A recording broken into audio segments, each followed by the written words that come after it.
In this video, we'll be talking about hue saturation and how it affects color intensity of an image.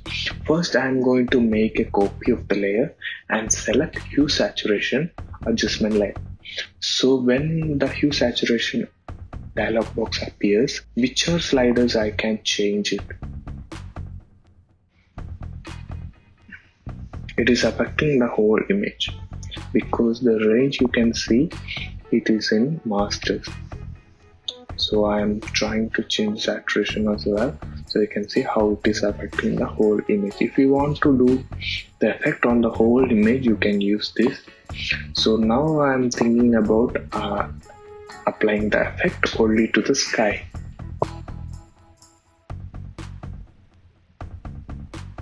So I selected blues from the color range.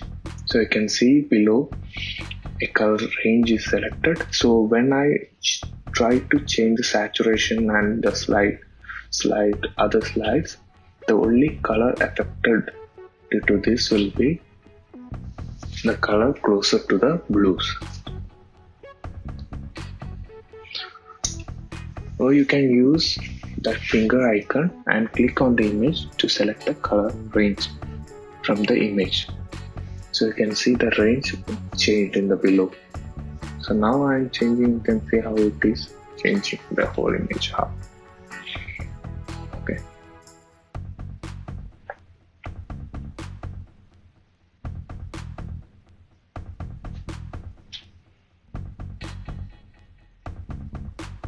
So this is another idea, quick idea without using hue saturation. Just make a new layer and just paint with blue, like a dark blue or something. You choose it, but don't paint over the horizon. So just draw that line.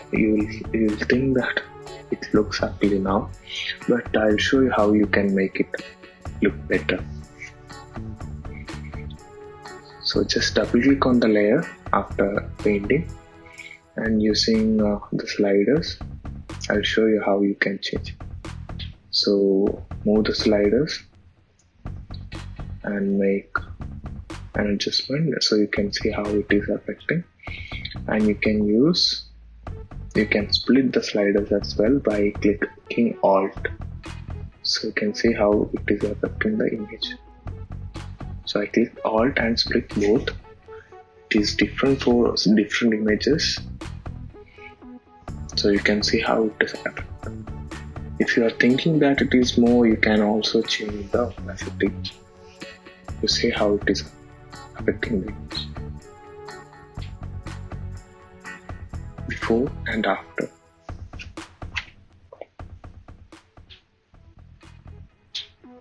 So this is a quick tip for you if you are not using hue saturation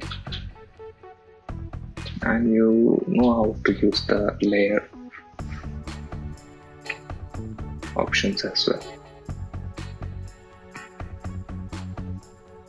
So that's all for today. Thanks for watching.